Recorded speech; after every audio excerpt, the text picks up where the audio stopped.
In this video, we will be discussing roots and radical expressions. The nth root definition says that if you have two numbers, a and b, and any positive number n that is basically a power or an exponent, therefore a would be considered an nth root of b. So for example, we know that 5 squared is 25. Therefore, we could say that the square root of 25 is 5. If 5 to the third power gives you 125, therefore 125 is a cube root, or I would say the cube root of 125 is 5. If 5 to the fourth was 625, therefore the fourth root of 625 would be 5. So for example, we know that 2 to the fourth equals 16, and when the negative 2 to the fourth also gives us 16. So therefore, there's actually two different fourth roots of 16. Both 2 and negative 2, because when you take the fourth power to both of them, you will get 16. However, I cannot think of a number raised to the fourth that would give me a negative 16. So there are 0 or no real fourth roots of a negative 16. Now, in the case of odd exponents, in the case of like x to the third equals 125, there's only going to be one root, 5. Because if I took the negative 5 and I raised it to the third power, I would actually get a negative back. So the gist of all of this is if you are raising a number to an even power, for example, this is being raised to the fourth power, therefore you're going to get two possible roots. If it is being raised to an odd power, you are only going to get one root. So if you're looking for the fourth root of, say, 81, you're going to get two answers, 3 and negative 3. But if you're trying to find the cube root, for example, of 27, then you're only going to get one root. Now, to write and find roots this is considered the index, which is the number right above the radical symbol. And then what is underneath the radical symbol is called the radicand. So you are familiar with the square root.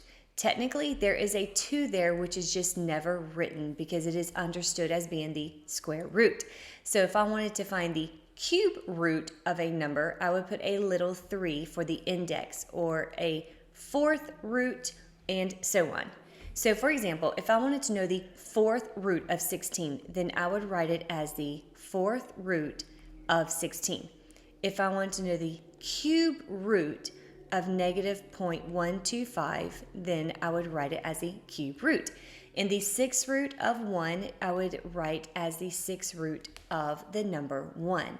Now, if I wanted to put this into the calculator, for example, the fourth root of 16, I know is the number 2. However, I do not know the cube root of 0.125. So in your calculator, this is what you would do. You would hit math. I would go down to where I could, in this case, I actually could use the cube root.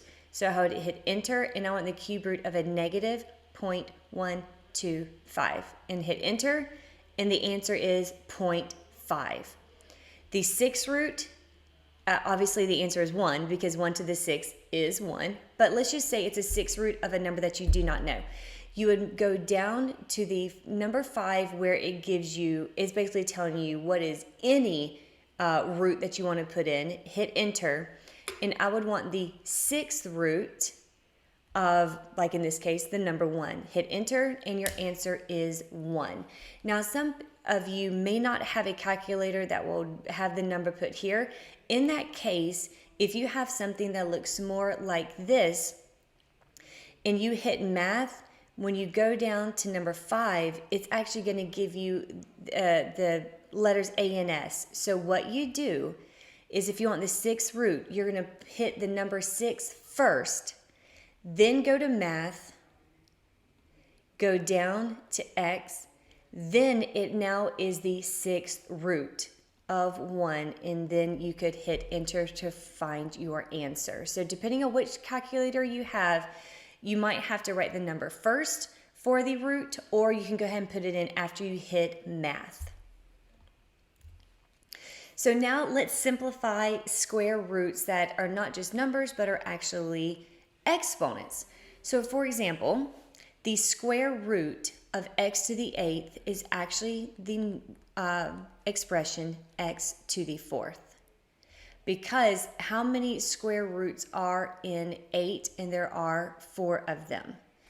If you were to simplify the square root of 9, the answer is 3. But as an exponent, you actually will divide by the index. So 14 divided by 2 gives you 7. So your answer is going to be 3x to the 7th power.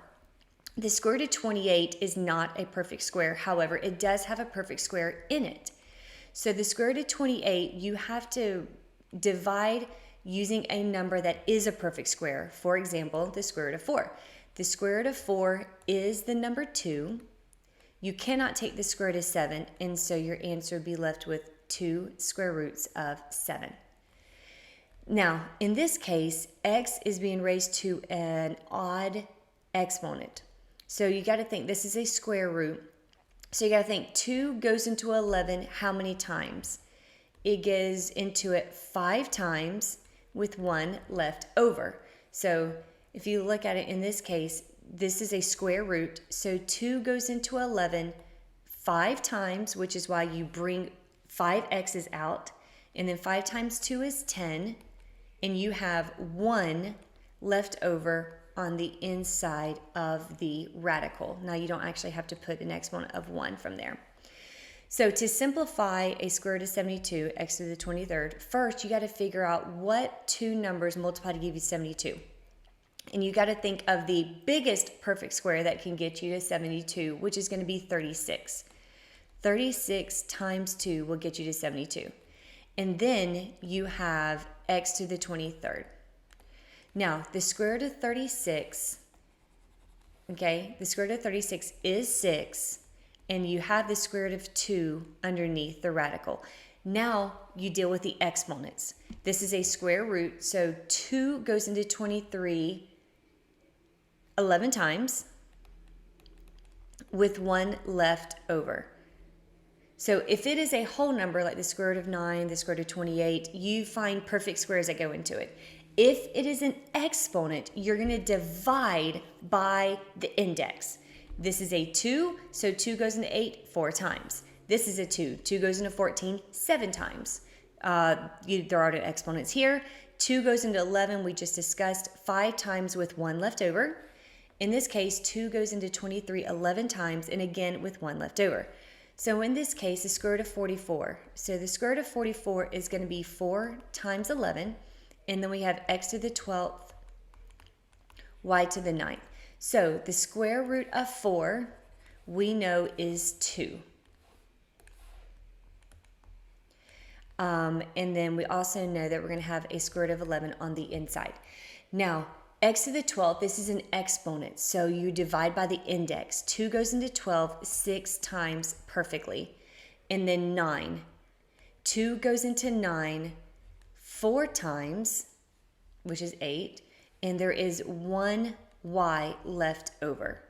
So again, if it is a whole number, you figure out what perfect square goes into it. If it is an exponent, then you divide by the index. Divide by the index. Did you hear that? Divide by the index. So you can also simplify other roots, not just square roots, but cube roots and fourth roots. So for example, the cube root of x to the 18th and y to the 23rd. So this index is a 3, so you're going to divide by 3. 3 goes into 18 6 times perfectly. So x to the 6 gets pulled out, and there are no x's on the inside. 3 goes into 23 7 times with 2 left over. So literally over here, you can say 3 goes into 23 7 times with 2 left over. So y to the 7th goes out front, and how many ever is the remainder is how many remains inside the radical. So in this case, first, you're not looking for perfect square, you're looking for perfect cube. So what perfect cube goes into 8? And the answer is 2. And then 3 goes into 12 perfectly 4 times.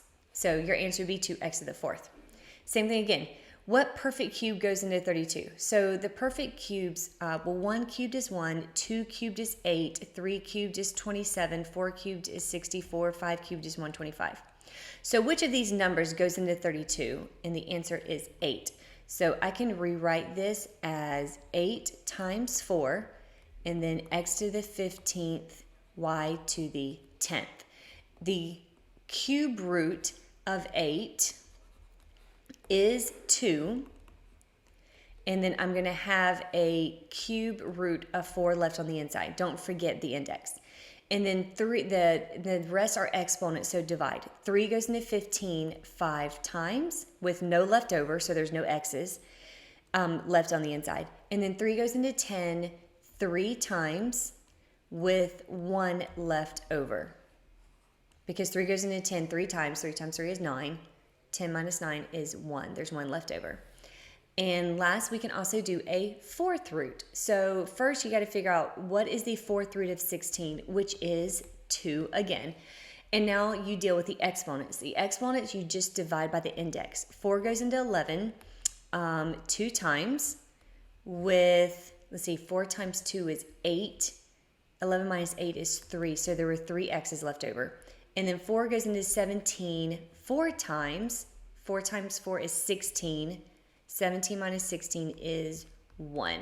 So that would be your final answer of simplifying this fourth root power. Again, 4 goes into 11 twice with 3 left over. So that's why it's an x squared. That's where the 2 goes. And then the 3 is the remainder. And so there remains 3 x's on the inside of the radical.